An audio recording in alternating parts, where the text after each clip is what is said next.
Salve galera, tudo bem? Vamos dar continuidade aos nossos estudos sobre geopolítica, trabalhando nessa videoaula de hoje as organizações internacionais. Essas organizações elas estão presentes aí no cotidiano do planeta e elas foram criadas para diferentes finalidades. Diante de um mundo tão complexo, diante de um mundo tão diversificado, formado por países que apresentam diferenças econômicas, sociais, políticas, culturais, essas organizações internacionais ou organismos internacionais ou órgãos internacionais, como vocês preferirem, eles são criados sobretudo no pós-Segunda Guerra Mundial, e a partir da criação desses organismos, a gente começa a ter um pouco mais de diálogo, um pouco mais de inter-relação entre os vários países do mundo. E basicamente a criação dessas organizações internacionais, elas possibilitaram também um ambiente de atuação política para as grandes potências e visam, obviamente, um ambiente de estabilidade diante de tantas questões que envolvem aí o mundo, né? Nós hoje temos várias instituições internacionais que regem o planeta, que regem as relações internacionais entre os vários países do mundo. Observem aí que nós temos a ONU, a sua sede principal em Nova York. Nós temos aí a Organização Mundial de Saúde, que é um organismo ligado à ONU, Fundo Monetário Internacional. Nós temos as ONGs, que são as organizações não governamentais, que atuam aí também a nível mundial. E qual é o marco, né, de criação dessas organizações internacionais? Com que objetivo elas são criadas? Primeiramente, a gente tem que observar o contexto de criação desses organismos internacionais, pós-Segunda Guerra Mundial. Após a Segunda Guerra Mundial, aumentou muito a preocupação no mundo para a ocorrência de novos conflitos entre os países. Não sei se vocês se lembram, né? Tanto a Primeira quanto a Segunda Guerra Mundial ela acontece na Europa, e os países europeus, após a Segunda Guerra Mundial, eles passam a viver um ambiente de hostilidade. O continente europeu vive um ambiente de instabilidade. Diante desse cenário, né, de instabilidade, de hostilidade entre os países e temendo novos confrontos que poderiam eclodir, né, em novas guerras, vão ser criadas diversas organizações e instituições internacionais entre os estados, leiam estados aí com letra maiúscula, significando países, para tratar de questões políticas, financeiras, ambientais, sociais que afetam os países do mundo. Então, é o pós-Segunda Guerra Mundial, ou seja, o período quando o mundo estava vindo de uma época muito conturbada nas relações entre os países, é que vão ser criados os principais organismos internacionais que existem até hoje. A mãe de todos esses organismos é a ONU, que foi criado no pós-Segunda Guerra. E esses organismos, né, que hoje vão além da ONU, eles atuam hoje em diferentes campos, que envolvem as relações entre os países do mundo, óbvio. Comércio exterior, saúde, empréstimos internacionais, ajuda humanitária em casos de guerras, em casos de catástrofes naturais. Então, de maneira geral, pessoal, o pós-Segunda Guerra Mundial, né, é que diante da preocupação, da ocorrência de novos conflitos entre os países, é que vão ser criados essas instituições. O marco, né, o período que marca a criação desses organismos internacionais é o pós-Segunda Guerra Mundial. Não estou aqui dizendo para vocês que só vão surgir organismos internacionais após a Segunda Guerra Mundial. Não estou me referindo a isso. Estou dizendo que apenas o pós-Segunda Guerra Mundial é o período em que a criação desses organismos no mundo se torna mais intensa, se torna uma coisa mais corriqueira, ok? Dentre esses organismos internacionais ou organizações internacionais, como vocês preferirem que a gente está falando, a principal delas, que atualmente regulamenta as relações entre os países, é a ONU, Organização das Nações Unidas. O ano de criação da ONU é 1945, justamente o período do pós-Segunda Guerra Mundial, como eu falei para vocês. Lembra? Pós-Segunda Guerra Mundial, ele é o marco, ele é o período que dá início, né, à criação das organizações internacionais, e a ONU ela foi a mãe dessas organizações internacionais, né? Ela é um órgão internacional e multilateral, ou seja, não tem nenhum lado, não fica a favor de nenhum ou de nenhum outro país, ou seja, é relativo ao interesse de vários países. E ela foi criada no pós-Segunda Guerra Mundial com o objetivo justamente de zelar pela paz mundial. Desde 1945 até os dias atuais, ela foi reunindo um grupo cada vez maior de países. A sua sede principal ela fica em Nova York e, apesar de seu objetivo principal ser zelar pela paz mundial, a ONU ela passou a se apoiar e desenvolver uma ampla agenda que envolve aí vários assuntos, como direitos humanos, desenvolvimento social e econômico, a proteção do meio ambiente, ajuda humanitária, dentre outros aspectos. Ok? Bom, como eu falei para vocês, a ONU, Organização das Nações Unidas, ela é um organismo internacional que visa principalmente zelar pela paz entre os países, já que ela foi criada no pós-Segunda Guerra Mundial. Mas a ONU ela possui inúmeras instâncias, né? Ela contempla vários assuntos, direitos humanos, desenvolvimento social e econômico, proteção ao meio ambiente, e diante desse cenário, a ONU ela apresenta várias estruturas, vários órgãos. Dentre eles, a gente pode citar a Assembleia Geral, que é o órgão que tem como objetivo tratar questões que atingem diretamente a paz ao redor do mundo. Aí dentro desse contexto existe o Conselho de Segurança da ONU. O que é o Conselho de Segurança da ONU? Dentre os órgãos principais da ONU, ele seria um dos principais, que o objetivo principal dele é manter a paz e analisar e discutir problemas que ameaçam a segurança ao redor do mundo. Diante de guerras e conflitos, né, geralmente a intervenção nesses conflitos, geralmente ele acontece através da ONU por meio do seu Conselho de Segurança. O Conselho de Segurança, pessoal, ele envolve 5 países que possuem assento permanente: Estados Unidos, Rússia, Reino Unido, França e China. Esses países que têm assento permanente, eles têm um poder maior dentro do Conselho de Segurança, que é o direito ao veto nas questões de segurança. Ou seja, diante de discussões, intervenção de um conflito ou não, se algum desses países der parecer contrário à tomada de decisões, o parecer dele é colocado em questão, ou seja, ele tem um poder de veto na tomada de decisões do Conselho de Segurança. Além dessas 5 cadeiras permanentes, ainda existem os 10 membros que compõem os assentos rotativos, aonde os países vão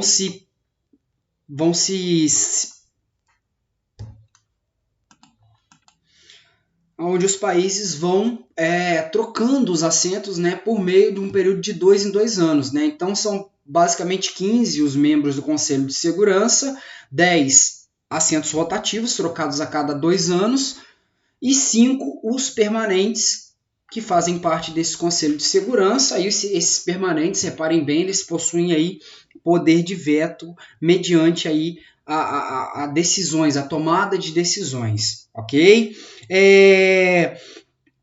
Como a gente falou, as Nações Unidas, de maneira geral, ela intervém em conflitos internacionais de várias formas, como mediação, missão de paz, comissões de investigação, sanção pela Corte Internacional, enfim. A ONU ela tem várias estruturas, né? Ela é um órgão que visa muito mais do que garantir a paz mundial, né? E a gente observa também outras estruturas que compõem a ONU. Existem também organismos intergovernamentais e programas voltados para o desenvolvimento de direitos humanos, questões ambientais. Dentre eles a gente cita a OIT, Organização Internacional do Trabalho, a FAO, que é a Organização das Nações Unidas para Alimentação e Agricultura. Nós temos ainda a Unesco, que é a Organização das Nações Unidas para Ciência, Educação, Cultura. Nós temos a OMS, tão falada agora, Organização Mundial de Saúde, o Ato Comissionário das Nações Unidas para tratar dos refugiados, que é a ACNUR, que nós já falamos. Então, reparem, as várias instituições, as várias organizações que compõem a ONU. Então, inicialmente a ONU foi criada, né, para resolver ou zelar pela paz mundial, para resolver conflitos mundiais ou impedir que eles acontecessem. Mas reparem que com o tempo a ONU ela foi ganhando uma proporção que hoje ela abrange discussões internacionais envolvendo diversos campos, né, como a educação, a saúde, enfim. A ONU a mãe principal desses organismos internacionais aí que a gente está falando tanto. Pessoal, no contexto atual da ONU, né, a gente pode ver que, em termos geopolíticos, a ONU ela vem sendo criticada. Ela recebe muitas críticas por muitas vezes não ser neutra mediante a conflitos. Eu coloquei até aí uma foto do presidente dos Estados Unidos, Donald Trump, né?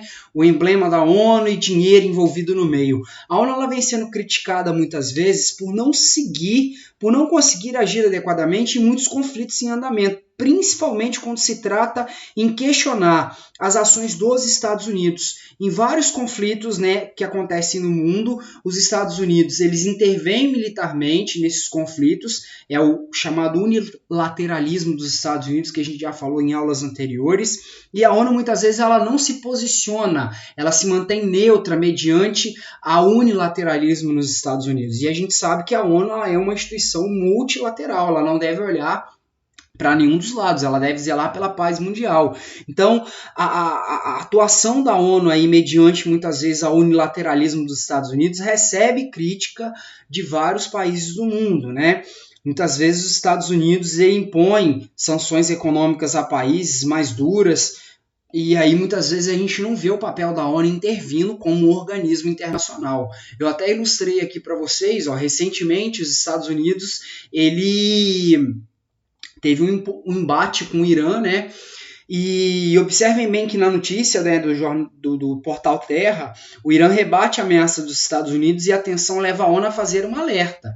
Né? A ONU ela intervém militarmente em conflitos, mas muitas vezes ela é criticada porque muitas vezes esses conflitos têm interferência dos Estados Unidos e ela se mantém neutra. Ela não consegue agir adequadamente para mediar esses conflitos, principalmente quando se trata de questionar ações dos Estados Unidos e de seus aliados.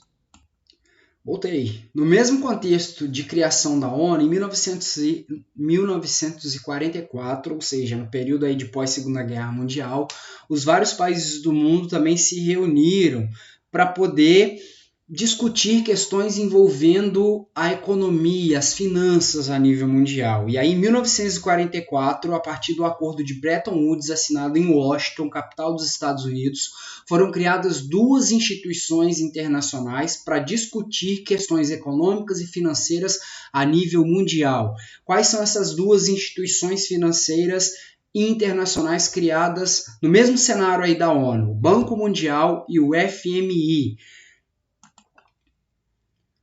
O Banco Mundial, pessoal, ele foi criado, tanto o Banco Mundial como o FMI, eles reúnem e disponibilizam recursos financeiros para socorrer os países membros, né, e viabilizar a recuperação desses países diante de crises financeiras. Né? O FMI ele atua principalmente em crises financeiras, com o objetivo aí de impedir que essas crises locais, ou seja, num país, ela provoque problemas de proporção mundial. Um país em cenário de crise, ele muitas vezes aciona o FMI e recorre ao FMI para receber empréstimos internacionais, né, para receber empréstimos a curto prazo para poder sair desse cenário de crise. Então, de maneira geral, o objetivo do FMI é atuar num país em crise e impedir que essa crise local naquele país provoque problemas de proporção internacional. Países endividados, né, com problemas de desvalorização de moeda, eles recorrem ao FMI, Fundo Monetário Internacional, que é um grande credor internacional que cede, né, dinheiro a curto prazo para países endividados para sair da crise. O FMI, ao realizar empréstimos para esses países, para os países que estão em crise, muitas vezes ele impõe uma série de medidas e restrições que acabam prejudicando esses países, né? É aquela história, um país num cenário de crise, ele está meio que no desespero, e aí ele não tem outro meio a não ser recorrer ao FMI. E ao recorrer aos empréstimos do FMI, que são empréstimos de curto prazo, reparem bem aí no slide, muitas vezes o FMI impõe uma série de medidas a esses países para poder rapidamente sair desse cenário de crise, como, por exemplo, corte em investimentos públicos, situações que podem aí dificultar a sua recuperação financeira. Então, o FMI muitas vezes empresta dinheiro, mas esse dinheiro vem a curto prazo e tem juros elevados, né? O principal aí credor do FMI é os Estados Unidos, e muitas vezes o Brasil já precisou de recorrer a várias vários empréstimos do FMI, e esses empréstimos, ao invés de muitas vezes ajudar o país a sair da crise, eles muitas vezes contribuem para afundar mais ainda os países na crise, porque os juros cobrados em cima desses empréstimos internacionais do FMI eles são muito elevados. O Banco Mundial está dentro do contexto do FMI também em termos de criação, só que ele já foi criado aí para auxiliar a reconstrução dos países afetados pela Segunda Guerra, no caso os países europeus, mas atualmente ele tem por objetivo, emprestar dinheiro, financiar projetos de infraestrutura nos países, mas esse empréstimo aí que o Banco Mundial oferece, ele acontece a longo prazo, ele não é tão doloso como é o caso do FMI, ok? Outra organização econômica que merece destaque é a Organização Mundial do Comércio, Num mundo cada vez mais competitivo, num mundo globalizado, onde a competição, as disputas comerciais entre os países ela é tão intensa, foi necessária a criação de uma organização cujo objetivo é regular o comércio internacional e estabelecer normas, proibições, tarifas para os seus integrantes. Diante de um cenário marcado por disputas comerciais intensas entre os vários países do mundo, a OMC ela tem atuado como se fosse um tribunal para poder muitas vezes resolver os conflitos comerciais envolvendo os vários países do mundo. Recentemente a gente teve aí conflitos no comércio internacional envolvendo Estados Unidos e China. Os países muitas vezes vendem os mesmos produtos, disputam mercados internacionais e aí muitas vezes quem que entra para poder resolver, atenuar esses conflitos internacionais envolvendo o comércio mundial? A OMC, a Organização Mundial do Comércio.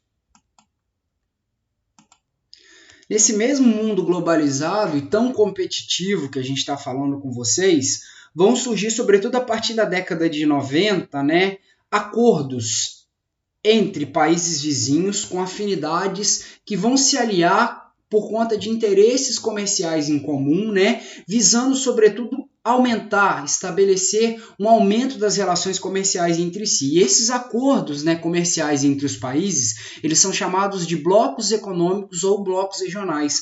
Também são organismos internacionais de caráter econômico. Sobretudo a partir da década de 90, no mundo mais globalizado, no mundo mais competitivo, os países do mundo visavam uma maior integração econômica entre eles, a fim de competir no mercado internacional e fortalecer as suas economias. Diante desse cenário de interesses comerciais em comum entre alguns países e visando aumentar as relações comerciais entre si, vários países do mundo criam os chamados blocos econômicos ou blocos regionais, como a gente observa aí, são vários os blocos regionais, os vários blocos econômicos existentes no mundo.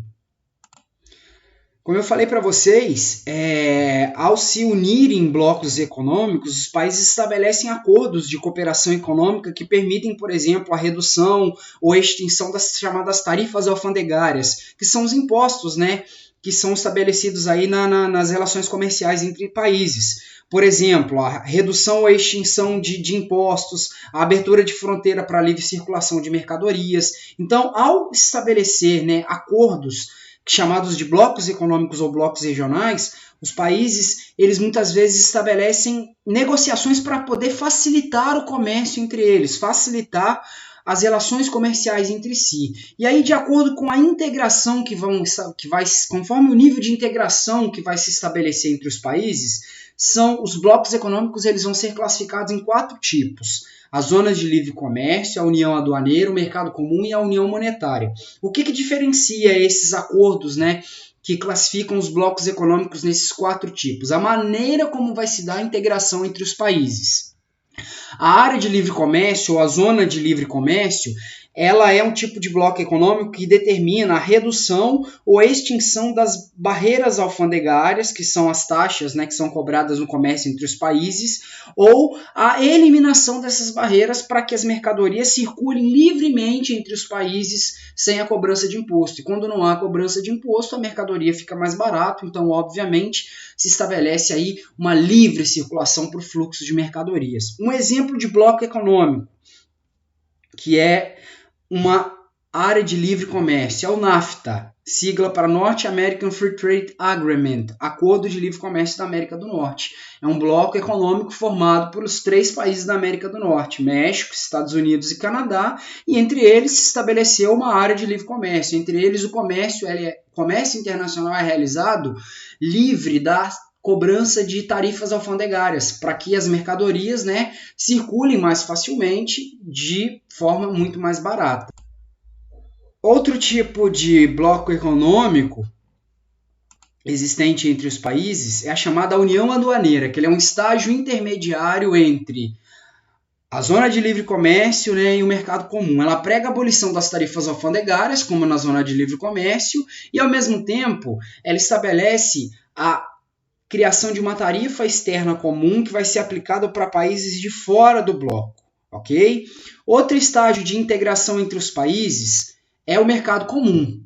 Seria um dos estágios mais avançados que um bloco econômico vai chegar. Nele há a padronização da legislação econômica, fiscal, trabalhista, ambiental e ainda a eliminação das tarifas alfandegárias e a liberação do fluxo de capitais, mercadorias, serviços e pessoas dentro do bloco. Resumindo, dentro do mercado comum, entre os países membros desse bloco, que é do tipo mercado comum, ocorre a padronização das leis. As leis trabalhistas, fiscais e econômicas, elas são iguais em todos os países. E ainda, entre os países, permite-se a livre circulação de dinheiro, mercadoria e até mesmo pessoas entre um país e outro.